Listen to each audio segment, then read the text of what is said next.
Easter, 1916, by W.B. Yeats. I have met them at close of day, coming with vivid faces from counter or desk among gray 18th-century houses. I have passed with a nod of the head, or polite meaningless words, or have lingered a while and said polite meaningless words, and thought before I had done of a mocking tale or a gibe to please a companion around the fire at the club, being certain that they and I but lived where motley is worn. All changed, changed utterly. A terrible beauty is born.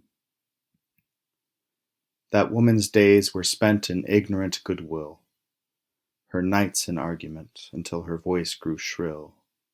What voice more sweet than hers, when, young and beautiful, she wrote to harriers? This man had kept a school and rode our wingèd horse.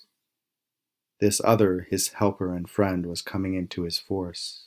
He might have won fame in the end, so sensitive his nature seemed, so daring and sweet his thought.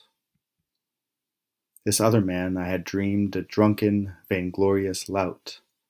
He had done most bitter wrong to some who are near my heart, yet I number him in the song. He, too, has resigned his part in the casual comedy. He, too, has been changed in his turn, transformed utterly. A terrible beauty is born. Hearts with one purpose alone, through summer and winter, seem enchanted to a stone to trouble the living stream. The horse that comes from the road, the rider, the birds that range from cloud to tumbling cloud, minute by minute they change. A shadow of cloud on the stream changes minute by minute. A horse hoof slides on the brim, and a horse plashes within it. The long-legged moor-hens dive, and hens to moorcocks call. Minute by minute they live, the stones in the midst of all.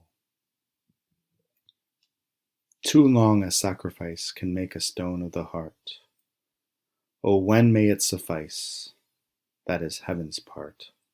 Our part to murmur name upon name, as a mother names her child when sleep at last has come on limbs that had run wild. What is it but nightfall?